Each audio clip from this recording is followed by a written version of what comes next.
cantidad de muertes, que es como una consecuencia lógica, ¿verdad? Mario, ¿es posible prevenir este tipo de cosas tomando en cuenta cuando estamos hablando de delitos? Y quizás el caso Sicavisa fue un referente mediático de muchas situaciones de cosas que no se denuncian, que pueden terminar justamente en este tipo de hechos tan lamentables. ¿Es posible prevenir en estos temas de seguridad en el país? Nosotros somos de la opinión que sí. Hemos hecho un estimado que de cada 3 mujeres que mueren, 2 pueden morir como producto de violencia intrafamiliar, o sea, un 66% aproximadamente. El otro 33% es el porcentaje de muerte de mujeres que a lo mejor está en manos de la delincuencia común u organizada, maras, qué sé yo, pero realmente el porcentaje puede ir disminuyendo en relación a lo que dice la vicepresidenta. Sobre cómo prevenir la muerte de mujeres a manos de sus seres queridos, nosotros consideramos que habría que hacer que el Estado participe de 2 formas. Una, lanzando campañas publicitarias para favorecer la denuncia por parte de las mujeres, porque las mujeres no están denunciando. Se han incrementado de todas maneras en este año, ¿no? Y soportan el abuso, soportan la humillación, los golpes, etcétera. Si la mujer se presentara a una oficina a poner una denuncia y no es objeto de burlas, porque muchas veces cuando la mujer llega es objeto de burlas o no toman con seriedad la denuncia, si al contrario inmediatamente se inicia un proceso de investigación, pero más que policial, nosotros somos de la opinión que de parte de trabajadores o trabajadoras sociales, claro, que empiecen a visitar el hogar. Creemos nosotros que en el hogar, si el conviviente se da cuenta que a partir de determinado momento la casa empieza a ser visitada por una persona que provenga del Estado, no necesariamente por alguien de las fuerzas de seguridad, sino por alguien que provenga del Estado, de la PGN, por ejemplo, o del mismo Ministerio de Gobernación, se va a abstener de continuar cometiendo actos de violencia o de llegar a la muerte eventualmente. Primero porque se dará cuenta de que ya están observándolo acerca de qué es lo que está haciendo, sabiendo que eventualmente si hace algo contra la esposa va a ir a parar a la cárcel. Entonces eso se va a convertir en un disuasor. Ese es un buen mecanismo de prevención. También habría que buscar la forma de involucrar a la población de las diferentes colonias de la ciudad en actividades colectivas, porque eso provocará también que el estar conviviendo con otras personas, las mismas mujeres, eventualmente empiecen a hablar de los problemas que enfrentan en el hogar y a lo mejor de manera colectiva promover denuncias. Me gustaría que escucharan a continuación, vamos a empezar con una de las intervenciones que tuvo la vicepresidenta de la República en nuestro programa, donde hablaba de 2 temas importantes. Primero, de una gran deuda pendiente, y así lo consideran muchos de los funcionarios del gabinete que nos han acompañado, el tema seguridad, por supuesto, dentro de la administración del presidente Pérez Molina, y también el tema vinculado a las cifras que le presentamos, porque justo era el día de la coyuntura, justamente cuando ustedes presentaban las cifras de violencia en el país, y esto decía la vicepresidenta Roxana Valdetti, para que ustedes después nos puedan comentar el análisis. Vamos. Daba cifras generales de la cantidad de homicidios hasta el momento, más de 5.000, pero habla del incremento de femicidios. Y sabemos que esto es un tema que le preocupa particularmente a usted. ¿Qué pasa con este tema, que sigue siendo el tema de principal preocupación de la ciudadanía guatemalteca, la seguridad? Bueno, quiero contarle que con Mario nosotros compartimos información. Él me manda todos los meses sus datos y yo le mando todos los meses mis datos. Los datos que Mario leyó ahí no son los que coinciden con los que nos hemos compartido. Yo tengo, por ejemplo, aquí que en el año 2012 hubieron muertes de 5.239 personas, que en el año 2011, en el año 2012 4.792 y en el año 2013 4.447. Nosotros tenemos aquí este movimiento, yo lo llevo diario y lo que hago es ir cerrando por mes y después llevando el número para el fin de año. Y en el tema de mujeres son 546 en el 2011, 504 en el 2012 y 540 en el 2013. En cuanto a asesinatos, en femicidios son, sí, si veo ahí 540. Él menciona 715, son más de 150. Bueno, estos, por ejemplo, aquí tenemos los comparativos de homicidios de arma de fuego y arma blanca. ¿De dónde sacan ustedes sus cifras? Nosotros del INACIF más lo que tenemos de la policía. Del INACIF. Claro. Y yo me imagino que Mario hace lo mismo, porque cualquier otro dato es ficticio, no existe. Porque usted tiene que saber en el INACIF, a todos los que mueren por una bala, claro, les tienen que hacer la necropsia. Entonces, si aquí dice que esos fueron los que hicieron necropsia, tiene que cuadrar. siempre le dije al presidente no de plazos porque no sabemos exactamente qué vamos a encontrar. Sin embargo, el tema principal del presidente Pérez es el tema de la seguridad. Todavía no nos vamos, nos faltan 2 años. Entonces yo creo que en esos 2 años y especialmente en el 2014, los guatemaltecos van a tener resultados. Bueno, primero dos cosas, o hay temas puntuales de estos famosos datos que se comparten o no, porque sí había una diferencia, y decíamos, no lo queremos retrotraer solo a una cifra, pero sí había una diferencia entre las oficiales y las que publica el Grupo Apoyo Mutuo. ¿Cómo respondemos a esto, Mario? Bueno, sí, nosotros, lo que la vicepresidenta dice es verdad. Nosotros le enviamos al presidente y a la vicepresidenta nuestros informes mes a mes, es a quienes primero se los enviamos, y al ministro de Gobernación, incluso con sello de recibido, y ella nos hace llegar su propio informe. En algunas ocasiones hemos coincidido, en otras no, pero nosotros entendemos por qué se debe eso. Lamentablemente en Guatemala no hay un programa de indicadores que unifique, por ejemplo, niveles de pobreza o de otra índole, y tampoco hay sobre muertos.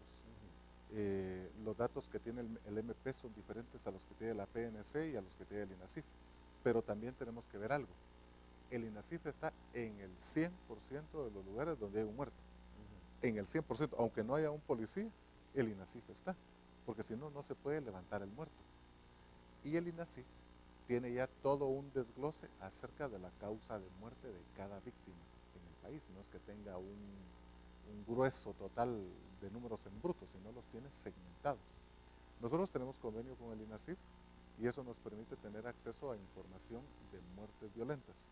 Claro, nosotros hacemos la depuración, hacemos el desglose, pero estamos usando datos oficiales proveídos por el INASIF. Claro.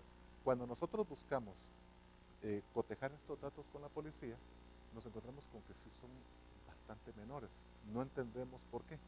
Puede ser porque la policía no está en todos los lugares en donde hay un cadáver, muchas veces están ausentes, o porque ellos hacen un mecanismo diferente de separación y a lo mejor no colocan en el mismo lugar las muertes violentas. Pero cuando se hace una comparación en una línea basal de datos de la PNC de inicio de año contra datos de la misma PNC de fin de año, se puede ver el incremento, por ejemplo. Pero si se compara INASIF, que tiene datos mayores al inicio del año, contra datos de la PNC al final, aparentemente hay un descenso. Entonces nosotros lo que creemos es que eventualmente en el Ministerio de Gobernación o en la misma vicepresidencia se cotejan datos de un ente contra datos del otro. Y por eso es que aparentemente hay descensos, pero nosotros que siempre estamos haciendo ese cotejo de datos del INASIF contra datos del INASIF de años anteriores, sí vemos la diferencia. Al inicio nosotros hacíamos nuestro propio indicador, lo creábamos con datos de los medios de comunicación, pero desde hace algunos años, cuando surgió el INASIF y ya tiene datos bien concretos, lo hacemos con datos oficiales del Estado, porque hay que recordar que el INASIF es un ente del Estado. Organismo del Estado. Carmen, tercer informe de Claudia Paz y Paz, en relación, que también nos acompañó aquí en el programa, haciendo un análisis de todavía los temas pendientes que había en relación a la Fiscalía. ¿Qué le pareció? ¿Qué opinión le merece? Bueno, hay que analizarlo y cotejarlo también con los anteriores y con la realidad.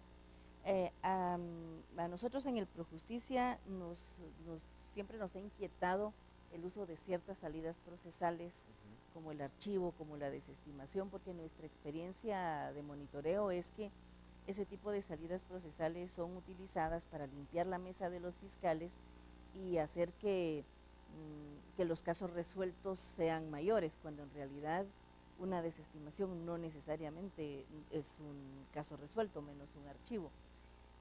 A raíz del monitoreo que nosotros estuvimos haciendo desde el año 2004 al 2008, hubo una decisión en el Ministerio Público de no recurrir tanto al archivo, a no ser en casos puntuales, y darle más espacio a la desestimación, porque esa se tiene que argumentar. De todas maneras, nosotros seguimos señalando el riesgo de inclinarse demasiado hacia la desestimación de los casos, porque eso no es una lucha contra la impunidad y eso no es una resolución de casos, de manera que las cifras todavía no, respecto de eso no estamos seguros, porque sí están usando mucho la desestimación y llama la atención ver cómo están por esa vía mejorando sus cifras.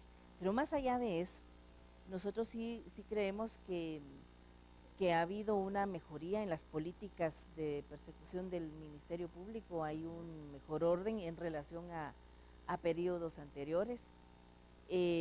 Tal vez las prioridades no sean las más felices para la comunidad en general de Guatemala, porque sí se han enfocado, no solo este año, sino nosotros, en muerte violenta de mujer, en feminicidio y en delitos contra la vida en general, y algunos casos de alto impacto, y están dejando de lado la investigación y la persecución penal de los casos de alto impacto social, que son los que le aprietan el zapato, el corazón y la angustia a la gente en el día a día. Entonces, mientras no se dé una respuesta institucional a esos casos de alto impacto social, difícilmente la opinión pública o la sociedad en general va a apreciar los resultados de una institución.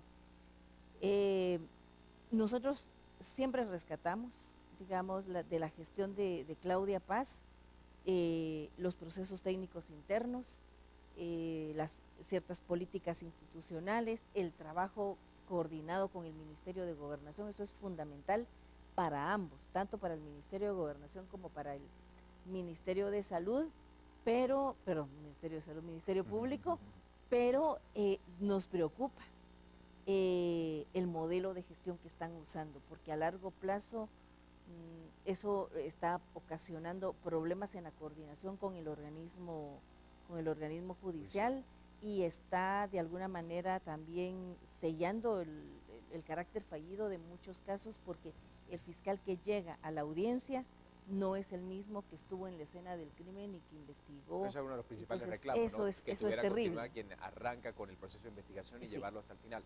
Hablando de estos temas, y ya con un tiempo que se nos va cortando, generó también mucha reacción lo que decía la vicepresidenta en relación a la CICIG, que lo dijo aquí en este programa, que no iba a continuar su periodo, que no se iba a extender y que no había aportado demasiado. De hecho, nos decía, bueno, ustedes conocen casos puntuales donde la CICIG haya intervenido y encontró una resolución concreta.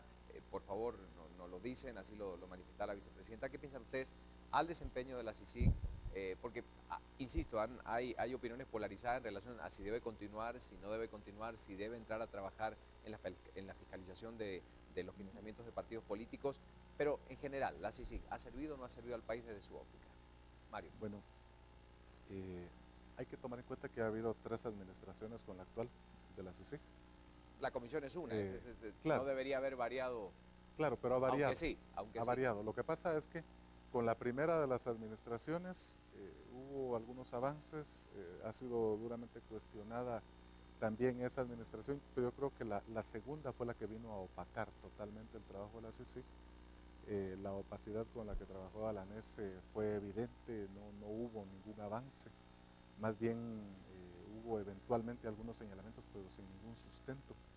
Nosotros por parte del GAM confiamos enormemente y ya nos reunimos con el actual comisionado de la CICIG, con Iván Velázquez, y confiamos en que, dado los antecedentes que él tiene en Colombia, que haya resultados satisfactorios en Guatemala. Me preocupa mucho la actitud que han asumido el presidente y la vicepresidenta de constantemente estar señalando que no van a tener tiempo, como que no quieren que avance la CICIG. Porque si empieza a haber resultados positivos, yo no entendería por qué no ampliarle por un periodo más el trabajo de la CICIG, si con Iván Velázquez empieza a haber resultados. En todo caso, le queda más de un año, le queda año y 9 meses aproximadamente. Él ha anunciado que sí puede obtener resultados. Yo confiaría en que se concentre en algunos casos muy particulares. Si logra, por ejemplo, evidenciar lo que ocurre a través del financiamiento político electoral, sería un gran logro, o resolver algo de lo que tiene que ver con aduanas. Lo hemos sabido siempre, ahí funciona una terrible mafia, pero que agarre algunos casos particulares